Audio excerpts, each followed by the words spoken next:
Hello everyone. Welcome to the video series where we are studying and revising for the upcoming patent agent examination.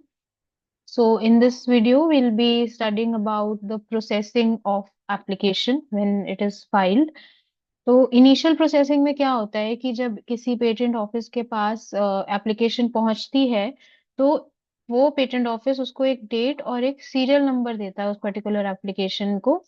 And in case किसी application के लिए कोई applicant request for examination भेजता है, तो उसके लिए भी सेपरेट वे से सीरियल नंबर असाइन होते हैं उस पर्टिकुलर एप्लीकेशन पे। जो एप्लीकेशंस हम फिजिकली पेटेंट ऑफिस में दे के आते हैं, तो उनको पहले डिजिटाइज किया जाता है, फिर उनकी वेरिफिकेशन होती है, उनकी स्क्रीनिंग एंड देन क्लासिफिकेशन होती है according to the field of invention, and फिर उनको अपलोड कर दिया जाता है एक इंटरनल सर्वर पे ऑफिस के। तो ये इस तरीके से रहता है। फिर एप्लीकेशन की स्क्रीनिंग जो मैंने बोला, वो स्क्रीनिंग किस चीज के लिए होती है? एप्लीकेशन की स्क्रीनिंग जो होती है वो होती है एक आईपीसी के लिए, which is international patent classification. Then there is technical field of invention, जिसके बेसिस पे ये डिसाइड होता है कि कौन से एग्जामिनर के पास वो पर्टिकुलर एप्लीकेशन जाएगी एग्जामिनेशन के लिए। सो इंडियन पेटेंट ऑफिस के पास ऑफिसर्स एंड एग्जामिनर्स हैं जो कि सब्जेक्ट मैटर एक्सपर्ट्स होते हैं उन रिस्पेक्टिव फील्ड्स के लिए। तो जो एप्लीकेशन जब एग्जामिनेशन में जाती है, तो वो टेक्निकल फील्ड ऑफ इन्वेंशन के ही बेसिस पे उस पर्टिकुलर एग्जामिनर को असाइन की जाती है। देन ये चेक किया जाता है कि if it has any relevance to defence और atomic energy. So in case वो डिफेंस के लिए रेलेवेंट होता है, तो उसके लिए सिमिलर फर्दर एक्शन लिया जाता है। And in case it is relevant to relating to atomic energy, तो उसके लिए एक सेपरेट टाइप का डिसीजन लिया जाता है। तो इसके बेसिस पे भी क्लासिफिकेशन या स्क्रीनिंग होती है। Then there is about correctness and completeness of the abstract. जो एब्स्ट्रैक्ट हमने दिया है एक पर्टिकुलर इन्वेंशन के एप्लीकेशन, पेटेंट एप्लीकेशन के टाइम, उसका जो एब्स्ट्रैक्ट है उसके कंटेंट कंप्लीट है एंड करेक्ट है, उस हिसाब से भी उसकी स्क्रीनिंग होती है। अगर एब्स्ट्रैक्ट आपका अप्रोप्रिएट नहीं रहता है, तो या तो ऑफिस उसको सूटेबली अमेंड कर देता है, ताकि जो है थर्ड पार्टीज हैं उनको करेक्ट इन्फॉर्मेशन और बेटर इन्फॉर्मेशन जा सके। एंड ये ध्यान रखा जाता है उस करेक्टनेस में कि अगर एब्स्ट्रैक्ट का जो कंटेंट्स है हम करेक्ट कर रहे हैं, उनको अमेंड कर रहे हैं, तो उस केस में उसका जो इन्वेंशन का नेचर है वो चेंज ना हो रिजल्टिंग एब्स्ट्रैक्ट के अंदर। अब जैसे when the application has reached the office, तो जो सीरियल नंबर असाइन होता है उसका क्या प्रोसीजर, क्या फॉर्मेट रहता है नंबरिंग सिस्टम का किसी पर्टिकुलर एप्लीकेशन के लिए? तो हमारा फॉर्मेट जो यहाँ पे है वो है four times Y, J, T, and then N, six times N. So what are these alphabets represent? The Y, the J, the T, the N. What are these representing? ये represent करते हैं different parts of the numbering system में किसी भी patent application के। तो जो Y है वो represent करता है year of filing, किस year में कोई एप्लीकेशन फाइल हुई है। अब year of filing जो भी पेटेंट ऑफिस में रहती है, वो रहती है year, month and day format में। तो अभी जैसे फोर टाइम्स वाई है, फॉर एग्जाम्पल अगर मैं आज बैठ के कोई पेटेंट एप्लीकेशन फाइल करती हूँ, तो मेरा जो ये वाई नंबर होगा that will B 2025। So similarly अगर कोई एप्लीकेशन 2019 में फाइल की गई है, तो उसका जो फॉर्मेट में सबसे पहले फोर डिजिट्स होंगे वो ईयर ऑफ फाइलिंग होगा, that is 2019। Then there is J. J means jurisdiction. अब ज्यूरिसडिक्शन क्या है? पेटेंट ऑफिस की ज्यूरिसडिक्शन। हमारे चार पेटेंट ऑफिस है, तो जे में वन, टू, थ्री या फोर न्यूमेरिकल आएगा, डिपेंडिंग ऑन कि वो पर्टिकुलर एप्लीकेशन कौन से ज्यूरिसडिक्शन में जा रही है। So one is for Delhi, two is for Mumbai, three is for Kolkata and four is for Chennai. So we have one, two, three, four, Delhi, Mumbai, Kolkata, Chennai. Okay, so this is for jurisdictions. For example, I am filing a patent application in the year 2025, and मैं पंजाब से file अगर कर रही हूँ, तो मेरा jurisdiction Delhi आएगा। That means जो मेरे पहले पांच नंबर्स होंगे वो होंगे 20251। Then there is third alphabet which is T. तो यहाँ पे टी रिप्रेजेंट करता है हमारी टाइप ऑफ एप्लीकेशन। अब टाइप ऑफ एप्लीकेशन क्या है? टाइप ऑफ एप्लीकेशन, हमारी एप्लीकेशन ऑर्डिनरी हो सकती है, डिविजनल हो सकती है, ऑर्डिनरी डिविजनल हो सकती है, पेटेंट ऑफ एडिशन हो सकता है, पीसीटी नेशनल फेज हो सकती है, कोई कन्वेंशन एप्लीकेशन हो सकती है। तो उसके बेसिस पे भी नंबर प्री डिसाइडेड होते हैं। तो यहाँ पे जैसे कि वी कैन ऑब्जर्व, यहाँ पे हमारे पास है 1 for ordinary, 2 for ordinary divisional, 3 for ordinary patent of addition, 4 is for convention, 5 is for convention divisional, 6 is for convention patent of addition, 7 is for PCT national phase, 8 is for PCT national phase divisional, and then 9 is for PCT national phase of patent of addition। तो अभी इसको जैसे अगर हम देखें तो we can remember it this ways कि पहले ऑर्डिनरी की बात हो रही है, फिर कन्वेंशन की बात हो रही है, और फिर उसके बाद पीसीटी नेशनल फेज की बात हो रही है। Ordinary, convention, PCT, national phase. अब नंबरिंग कैसे याद रखनी है?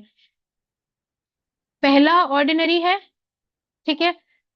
अब जब हम पहला कर रहे हैं वो जेन्युइन हो गए, खाली एक ही ऑर्डिनरी हो गए, एक वर्ड। सेकंड जो उसका नेक्स्ट आएगा उसी टाइप की एप्लीकेशन का डिविजनल, देन उसके नेक्स्ट वाला होगा उसी टाइप की एप्लीकेशन का पेटेंट ऑफ एडिशन। तो कैसे याद हुआ? फर्स्ट ऑर्डिनरी, सेकंड हमारा ऑर्डिनरी डिविजनल, थर्ड हमारा ऑर्डिनरी पेटेंट ऑफ एडिशन। अब ऑर्डिनरी के बाद हमारा क्या था? Conventional application. अब कन्वेंशन फोर्थ नंबर हो गया, कन्वेंशन वाला, ठीक है, ओनली कन्वेंशन। फोर्थ के बाद कन्वेंशन, फिफ्थ नंबर आया हमारा कन्वेंशन डिवीजन का, कन्वेंशनल डिविजनल एप्लीकेशन। सिक्स्थ आया कन्वेंशन में ही पेटेंट ऑफ एडिशन, ठीक है। अब कन्वेंशन हो गया, कन्वेंशन डिविजनल हो गया, कन्वेंशन पेटेंट ऑफ एडिशन हो गया। अब कन्वेंशन के बाद कौन सी आती है? वो आती है PCT national phase. Seventh number हो गया पीसीटी नेशनल फेज का।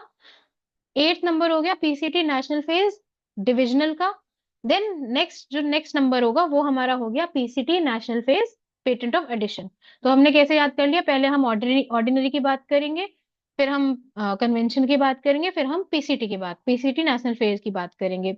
Ordinary 1, ordinary divisional 2, ordinary patent of edition 3, convention 4, convention divisional 5, convention patent of edition 6।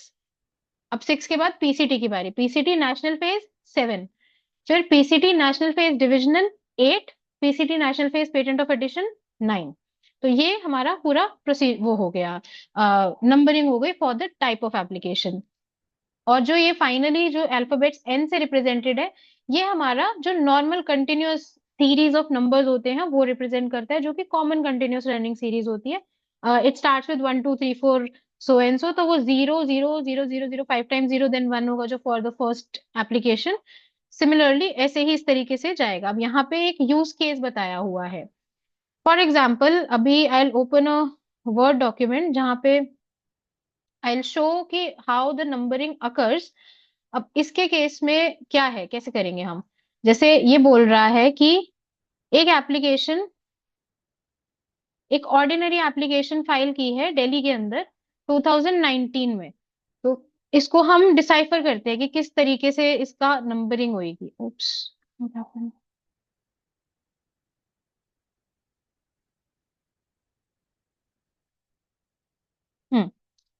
2019 में एक एप्लीकेशन फाइल की गई है, कहाँ पे? दिल्ली से। अब ऑर्डिनरी एप्लीकेशन है, तो कैसे करते हैं हम?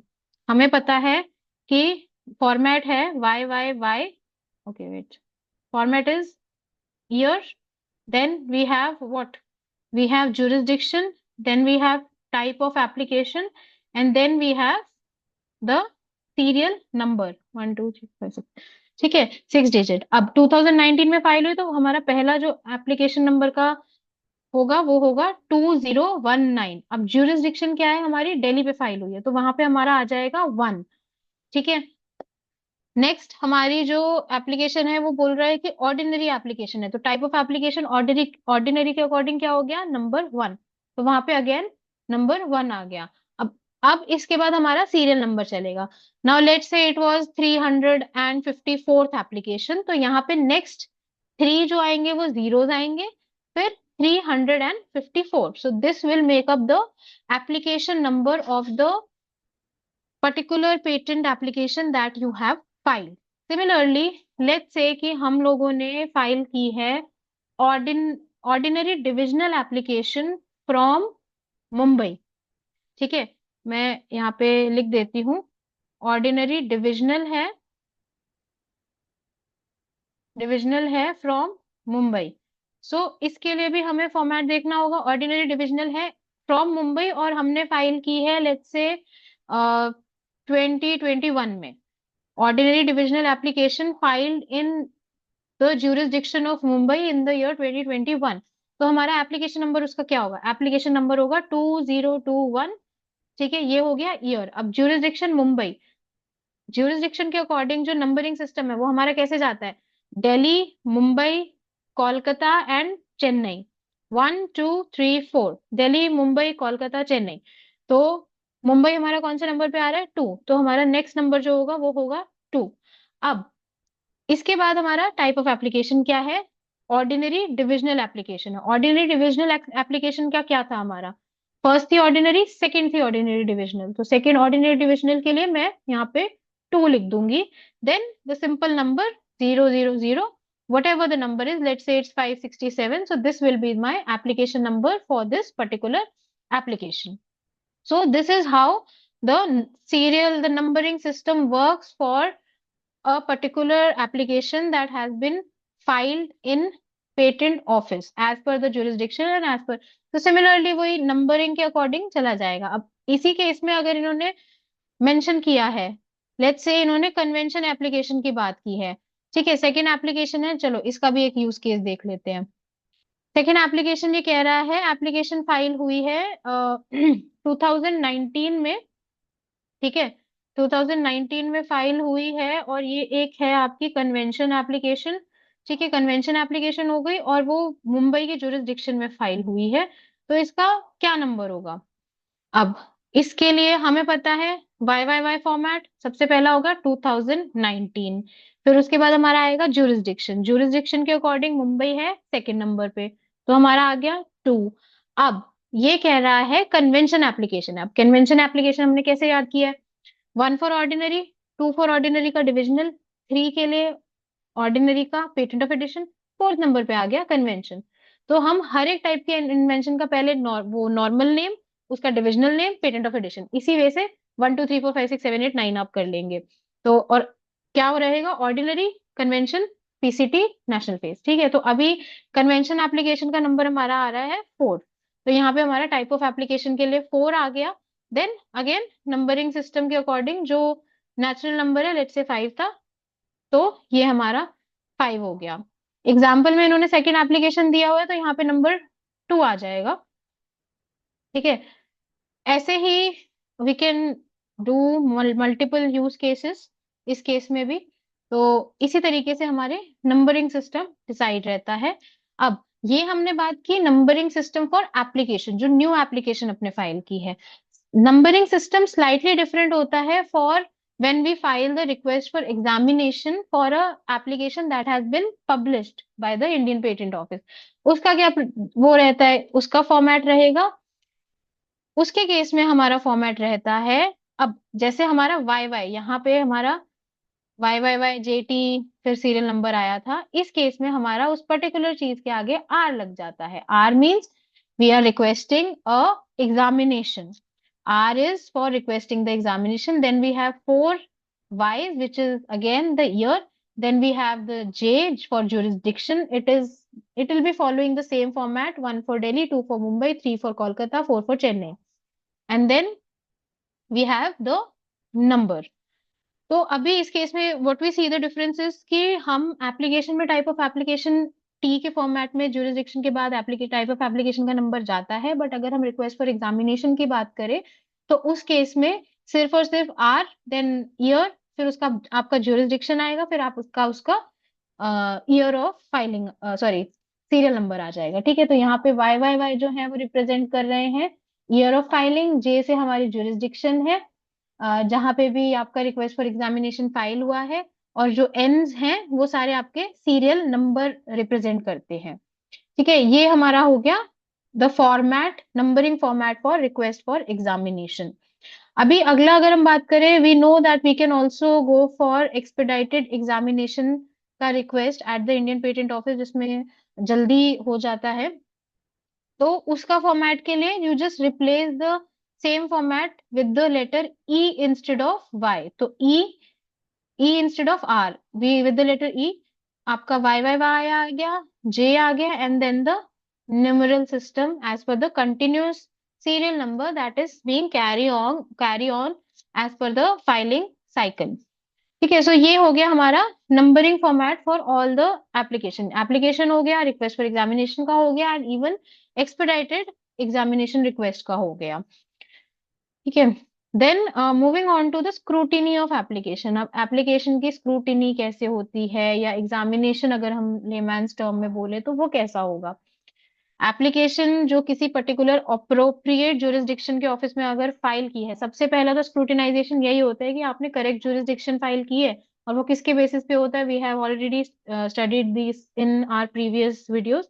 जो आपका एड्रेस और सर्विस है, ईमेल एड्रेस अलोंग, जो पोस्टल एड्रेस है आपका along with the correct pin code, तो ये सारी चीज चेक होती है। आपको मैंडेटोरिली इंक्लूड करना है ईमेल एड्रेस और पिन कोड अपने फाइलिंग के टाइम पे।